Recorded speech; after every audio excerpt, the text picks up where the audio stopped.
Oi pessoal, tudo bem com vocês? Eu sou a Cláudia Mercante e você está no canal Eu na Vida. Nesse canal a gente fala mais precisamente sobre astrologia e autoconhecimento.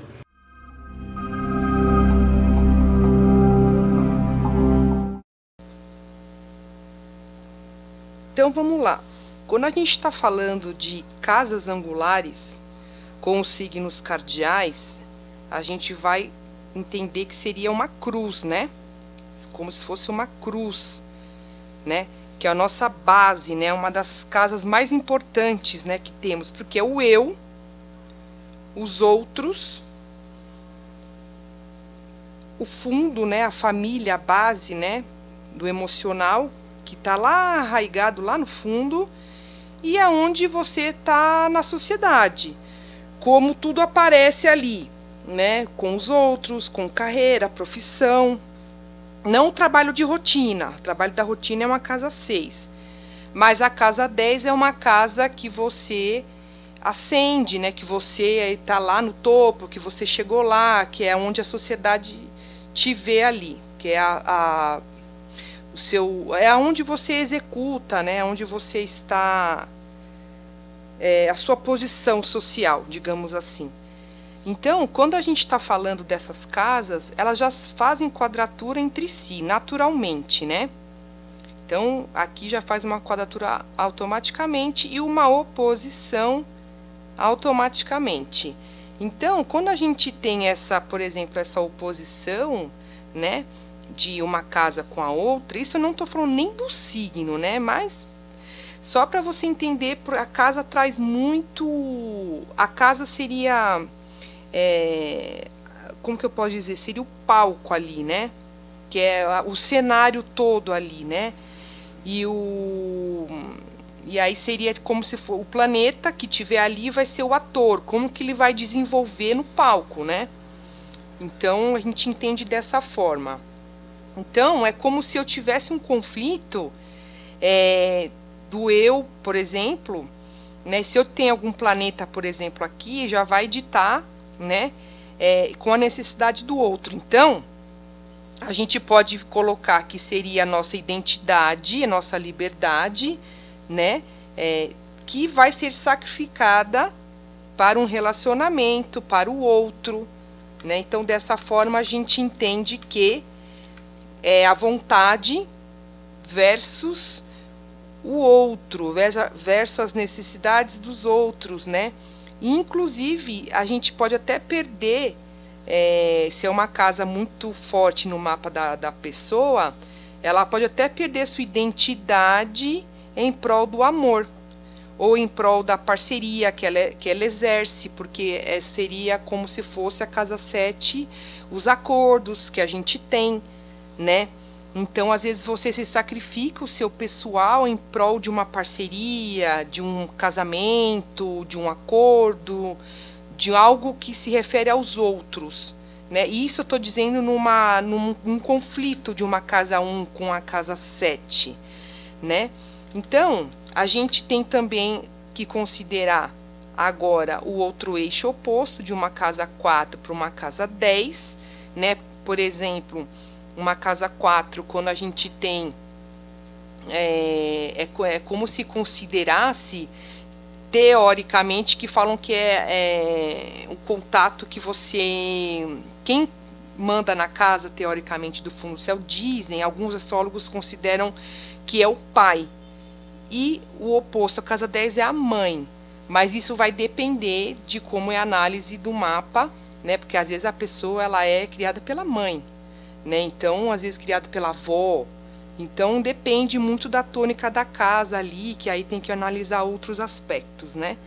Mas, a priori, pelo básico, seria isso, né? Então, a necessidade, por exemplo, de uma mãe, né? Por exemplo, ou um pai, se vê num conflito, num cabo de guerra entre a necessidade da sua família com a necessidade do trabalho. Então, uma pessoa que almeja muito a carreira, um executivo, uma pessoa que trabalha muito, então ela entra numa oposição entre um conflito das necessidades emocionais da família versus minha posição social na carreira, Então, dá um certo conflito numa oposição, e isso é claro quando você vê ainda um aspecto entre um planeta e outro, se tiver em conflito, né? Pode ser que esteja numa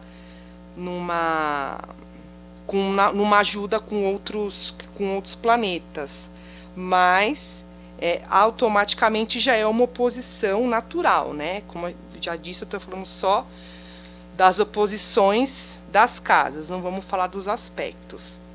Então, por exemplo, um pai ou uma mãe que fica com esse conflito interno entre o emocional família e o prático da vida, né?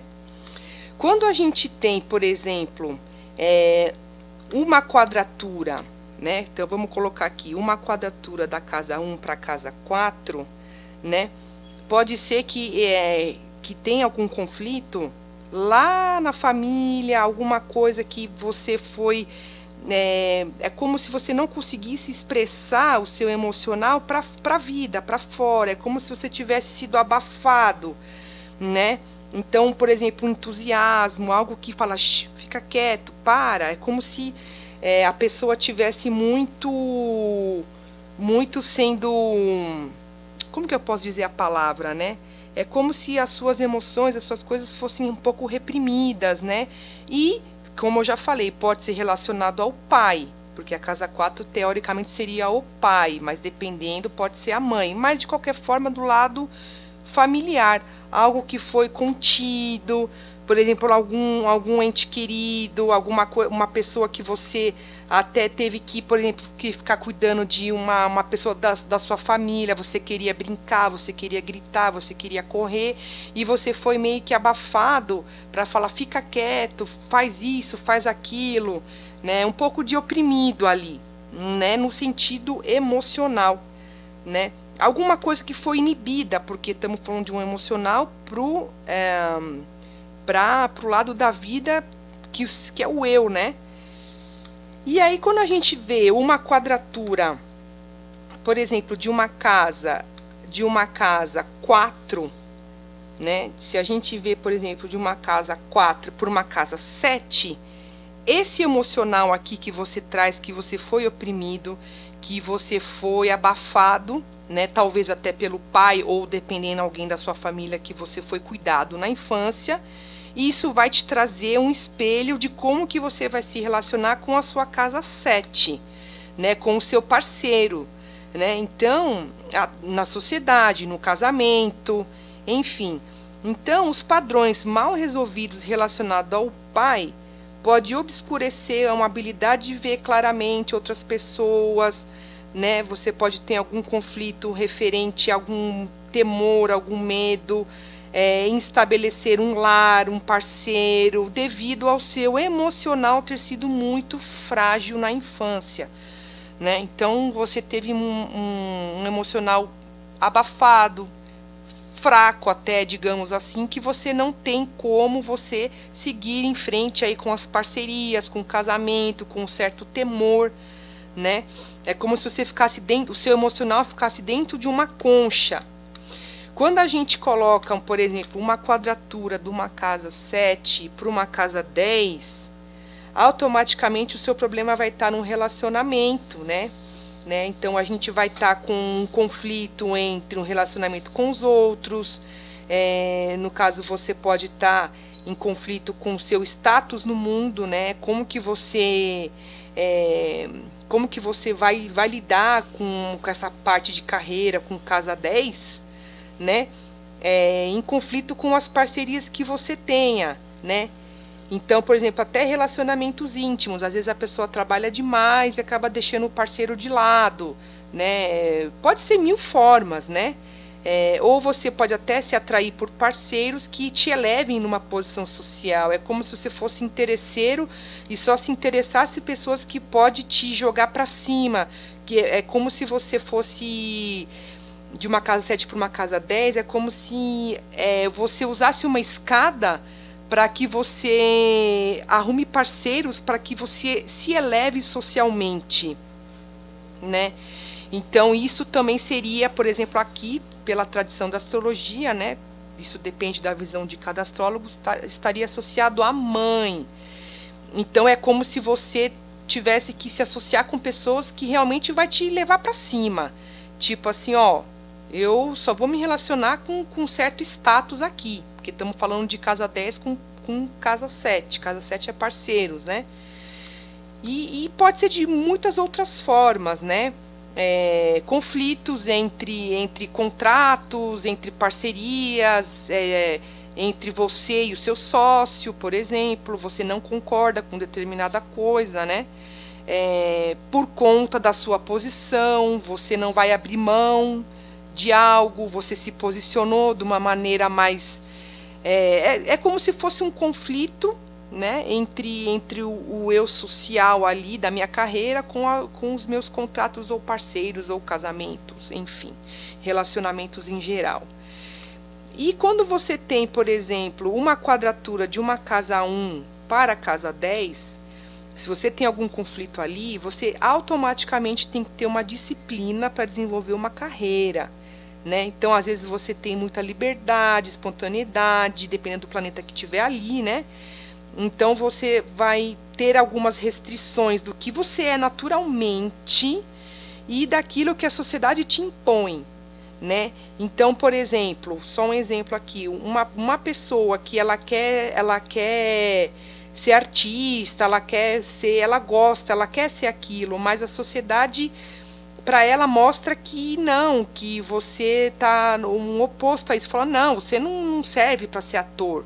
É como se você tivesse que perder, você perde a sua identidade pessoal, né? Porque você quer muito aquilo, é um desejo teu, porque o ascendente é o seu eu, né? Latente ali, e a sociedade está mostrando uma outra coisa, você não tem clareza, você tem até um conflito ali, até de temor, né? Você tem medo de seguir os seus sonhos, porque a casa 10 é onde você quer chegar, é a sua realização a exercer.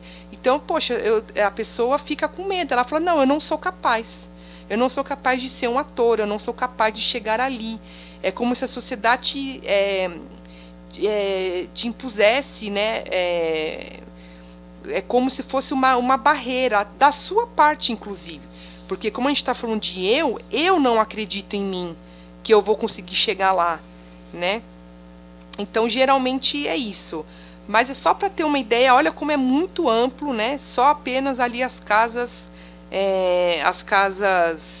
dos signos cardinais já dá para dizer muita coisa, né? E aí a gente vai seguindo com os próximos vídeos. Até lá, para os nossos... continuar, né? Os nossos estudos. Obrigada.